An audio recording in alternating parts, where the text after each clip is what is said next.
know that it takes power to get wealth. It takes power to heal. But the problem here is a lot of us, we've placed a dichotomy on the power of God. It now looks like there is power for the marketplace. There is power for the pulpit. No, that's not how it works. It's the same. Somebody said the same. He said, if the spirit that raised Christ from the dead dwell what? He said, that same spirit. Somebody said, that same spirit. It is the same spirit of God that raised Christ from the dead that gives you power to get wealth. Are you with me? It is that same spirit. There is no dichotomy in the realms of God when it comes to the manifestation of the divine. The way he operates is power is power. Somebody say power is power. So when you are looking at it, the problem is not the power. The problem is the ascent. The ascent, what you are ascending to. That maybe what I have now is only good for healing. No, what you carry is the same energy that brings about what? Wealth. I just want you to know that whether you are in the marketplace or you are on the altar, we need the same velocity. We need the same speed. We need the same force. We need the same dimension of power. The only difference, the demons you fight are not the demons I fight. I fight the demons on the altar, but it is by the same power. There is no power for Craftsmen and power for Rev Austin. Are you with me tonight? It is the same power. If that same power, it is that power. Are you with me? So it is we do business by the force of heaven. And the last time I checked, we don't pay to get God's power. We only labor. As we labor in God, we grow in rank. As we keep laboring in God, we grow in rank. Once upon a time as a Christian, when I sleep, they press me. Are you with me? Once upon a time, when I sleep, they press me. And in fact, the pressing is more when I pray long. So I was getting confused. And Jesus said to me, the problem is not power. The problem is the light you are working with. Because underneath your prayer, when you are going to bed, you are afraid that they won't come today or they won't come tomorrow. Not only did they press me in Nigeria, they pressed me in Rwanda. Almost killed me in Rwanda. Because I confronted the demonic force. And by night they came on my neck and they were on me for more than 2 hours. And I was kicking my friend that was with me. Oh God, help me, I'm dying. Oh God, help me, I'm dying. The guy he couldn't even hear me kicking. But did I have power? Yes. Did I pray? I did. From that realm to the realm now, when I see them back, I hiss. I say, when are they here? Watch me, I'm going to bed. If they burn you well, touch me. Light has come. Because light is that which makes what? Manifest. Light, you see, the problem of the craftsman is the consciousness of demonic powers and consciousness of altars. That's why I love the entrance we had today by Pastor Ayo. We don't need to travel too far. Jesus' blood has paid the price. Are you with me? Jesus' blood has paid the price. Oyedepo was traveling with his wife. Asked the apple, Jesus. He said, keep quiet. Once is enough. Once is enough. You don't need to shout it too much. We are traveling ministers. Sometimes you will be sleeping. Satan will come and say, tomorrow you are going to fly. I will kill you. My wife will hear me sometimes say, you can't do nothing. Oh, you are here. I will just hiss and turn my back and sleep. Don't misunderstand me. You travel, you grow. The power of God does not have ladder. It is you that have ladder. The power of God does not have hierarchy. You are the one that have hierarchy in your mind. You need to travel. For example, if I would tell you that it is the same power that cures headache, that cures cancer, the issue is your faith and my faith. You will not believe me. You will not believe me. The only day you will believe, it is the day that you spoke mistakenly and you say cancer dry, and you are not doing anything. All of a sudden they say, 2 people just come out and say cancer dried. Do you want to know how our fathers broke into the miraculous? I'll tell you the story of one so that you can pray, because I want you to ask for power tonight. That's what I want you to ask for. I really want you to spend time with entered covenant. You cannot activate the covenant of God until you are empowered. And when Uncle Femi was talking, he speak about Abraham. Let me tell you, Abraham was not poor when he met with God. A lot of you have not seen it. He has donkeys, he has cattle, he had male servants, females. Is not a poor man cannot have those things. So we are talking about the craftsman. That's why I love the entry point of Uncle Femi. When we are talking about the resources, what do you really understand by it? Because the man that you want to pattern yourself as craftsman, Abraham, Isaac, and Jacob. The first man was not poor. So I normally tell people, be careful what you call success, because he wasn't poor. As he was moving with God, there was a matter that God wanted to resolve. And the matter is this: I want a new bloodline on earth. And the only way I will have a new bloodline on earth is by an aligned man. So as he began to walk, because he had money, and it's only the true riches of God that will not bring sorrow. Are you with me? It is the blessings of the Lord that make it rich and add what? That's the difference between the riches of the kingdom and that of the outside. So when he was coming, he had riches, but there was sorrow. What was the sorrow? Barrenness. There was a need in his life. Are you with me? So Abraham's journey was clearly stated to us. But my question tonight, Uncle Femi, is how did he begin to journey with God? How did he begin to walk with God? Did he just wake up one day and said he wants to journey with God? Because there is a matter in the names that were mentioned that I want to crisscross quickly. And like I said, I'm standing on those matters. I want to ask for power. The way God met with Abraham was not Abraham, be my servant. It was a violence operation. It was an encounter. Somebody say encounter.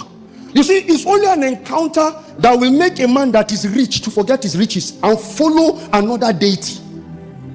He was already working with a deity.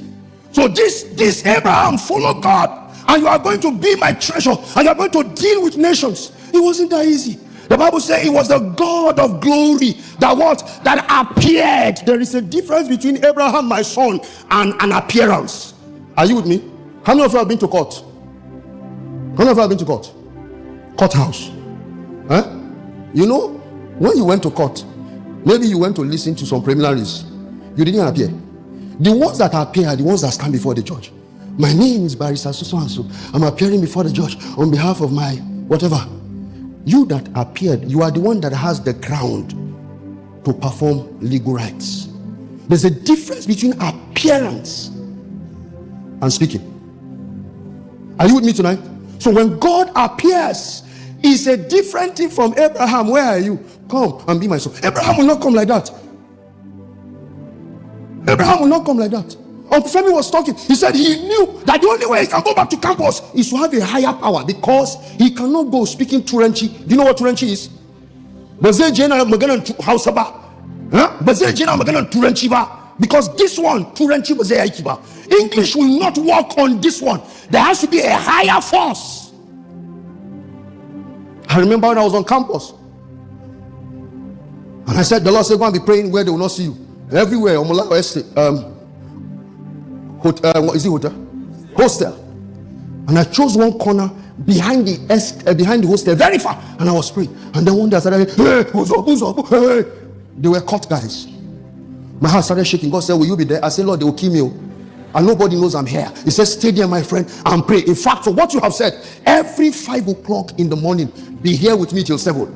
I said, and that day it was their initiation day. They were beating those boys and beating them. I said, who are you? Say, we are AA boys. What will you do? We will kill. What will you do? We will not betray our brothers. I said, what? Is this the way these people behave? I stayed there praying, and then one day they were there, I was there, and I was praying, and they started hearing boom, boom, boom, boom, boom, boom, kakwa, kakwa, boom, boom. They said, when you see the bush, I closed my eyes. I continued. I'm trying to tell that I was groaning in the spirit, and they came and flashed torch on me. I was seeing the torch that it was coming close. My heart was pounding. Shall make I stand up, make I run. The torchlight is coming close. I just closed my eyes, and I lost touch with my realm. That's when the power of God is activated. You cannot activate God's power with your mental assent. It is when you lose pace with this reality. And they said, I said this one, now believer. And one of them used the torch to hit my head. I just continued praying. I lost myself. Guess what, Uncle Femi? 6-7 months down the line, I led about 3 of them to Christ. Are you with me? Don't clap. Oh. When I led 3 of them to Christ, one of them stole my phone. That was the last time I saw him. So I said, Lord, did we lead him to Christ, or he saw my phone? Was it the phone that he saw? Are you with me? It is by power that we do business. One of the issues, however, trying to strengthen a part of what Uncle Femi said, is this. The problem we have between the church and the pew is what I want to say to you. When we preach to you people, we don't preach to you preparing you for marketplace. We preach to you as though we are raising more pastors. As if we are raising more. Meanwhile, your demons are not unkubi sukubi. Your demons are Sambalat and Tobiah, men of noble, even though they don't have noble character, but they are renowned, they are known, they know the exact place to whine you, the way they whine Daniel. So if you don't have conviction, you will not behave like Daniel. Are you with me? So they know where to touch, they know the danger spot. Somebody say point of temptation. You know, Bible said Jesus was pointed in every Jesus was tempted in what? In every point. That's what we call point of temptation. There are also points of power. Most of us are not used to the point of power. So Jesus will speak to you. Jesus will give you an assignment. You don't know that you need power to prosecute business. You are the one that will shake a man outside and think you are shaking empty hand. You are the one thinking that way. You are the one that will come to market. You know, this morning as we were praying, when you were speaking, the Lord said to me, son, tell them, don't go to the boardroom if you don't do business in the courtroom. Don't. Craftsmen, I tell you the truth, don't go to any boardroom if you don't do business in the courtroom. Blessed be the man whom you cause to come, who you cause to approach you. So again, my question to you this evening is, how does God work for the craftsman and for the minister? How does he work? How does the Lord intervene in the case of his people? Because he appeared unto his servant Abraham, and when he appeared, Abraham could not mistake God for another deity. And did you notice that the moment God appeared to him and instructed him, an altar from his father's house was fighting him? But you will notice this. The Bible said, and Abraham built, somebody say built. Abraham built altars, and he pitched what? Tent. So what were permanent in his life? The legacies of Abraham's life were not the buildings, were not the tents that he pitched. The legacies of Abraham and Abraham's family were the altars that he built. In building, you are intentional. In pitching, you are not. Pitching means I'm a nomadic. I have something I can use if I want to sleep here. You never see, have you not seen people sleeping like this? He arranges himself. This is a man that has pitched a tent. It means he can travel anytime. But when you hear built altar, when he's leaving that place, he cannot live with the altar. That altar becomes a witness in that environment, such that if an accurate man comes to misbehave, he cannot. Brothers and sisters, our calling is not to mingle. Our calling is to separate. We must separate what is divine from what is what? We must separate the holy things of the kingdom from what is unholy. We must know what it means to do business with God. There are many of you listening to me today. You don't know that you are generating power now by your suffering. There are people who are seated in this meeting right now, to whom if they have a business deal of 30 billion and something is going wrong, they will not have hypertension because they've been through that training. There are men seated here right now who are listening to me that the Lord spoke to and said, son, I know you are tired now. Stand up, go to the place that I have given you to pray. And they didn't go that day. By the time they got there, all the sacrifices were already raised. But the Lord has spoken and said, go to the place. And they have learned. So now when God say go, before God say come back, they will keep staying in that place. And God will say, no, now I just said you should come. Say, no, I want to dwell here just to be sure. So again, I ask you tonight, how does God work? You know, I've not answered you because I'm bringing you somewhere. How does he work? What did God do for David? What did God do for Jacob? What did God do for Isaac? What was the common gradient that you will find? And that is the common gradient that every craftsman, from the pew to the minister on the altar, that is the only way we can do business. All of us, we must pray. Is that not so? You cannot delegate prayer.